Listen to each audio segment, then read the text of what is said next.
Christmas Carol, based on the novel by Charles Dickens. In a big city lived a wealthy but lonely Ebenezer Scrooge. He didn't like Christmas and always complained about its celebrations.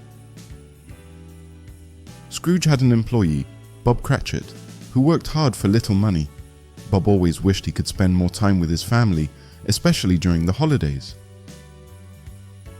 One winter's day, Christmas Eve, Bob asked to leave work early. Scrooge reluctantly agreed, growling that it was a waste of time.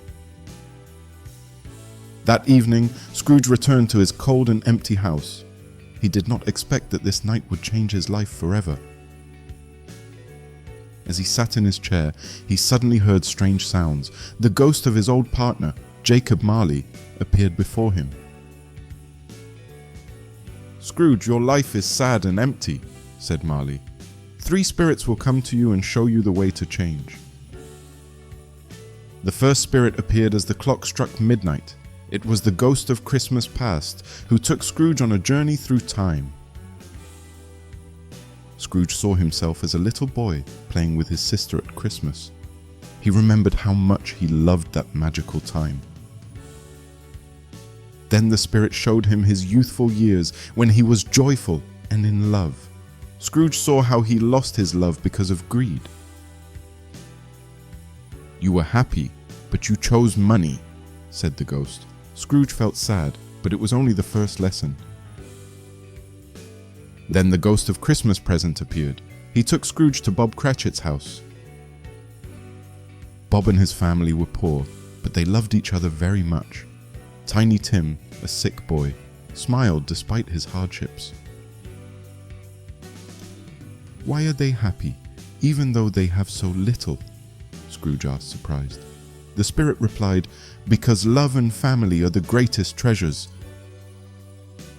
Scrooge saw people in the city celebrating Christmas together. "Christmas is a time for sharing and joy," said the ghost. The last spirit, the ghost of Christmas yet to come, appeared in a dark cloak. He didn't say anything, just pointed to the cemetery. Scrooge saw a tombstone with his own name on it. There was no one there who would miss him. "Is this really my future?" he asked in a trembling voice. The ghost nodded, and Scrooge burst into tears of terror. "I don't want to end up like this. I promise I will change," Scrooge exclaimed.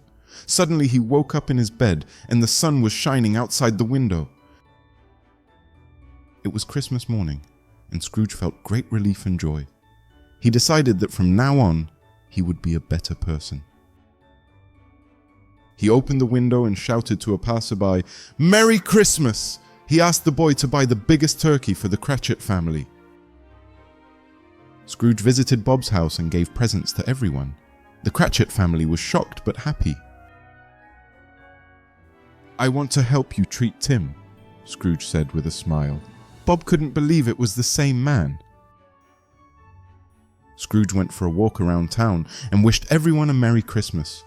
People noticed that he became cordial and smiling. Tiny Tim recovered with Scrooge's support. "Long live the good Mr. Scrooge," children shouted in the streets. Scrooge was never lonely again because he opened his heart to love. Christmas became the most beautiful time of the year for him. He learned that money isn't everything. The most important thing is to share with others and be a good person. Since that Christmas Eve, Scrooge has become an example for the entire town. Everyone remembered his great transformation and kind heart. And so ends the story of a man who found joy in the holidays. And maybe this year we will do something good for others? For more fairy tales, please visit our channel Fairy Tale Corner.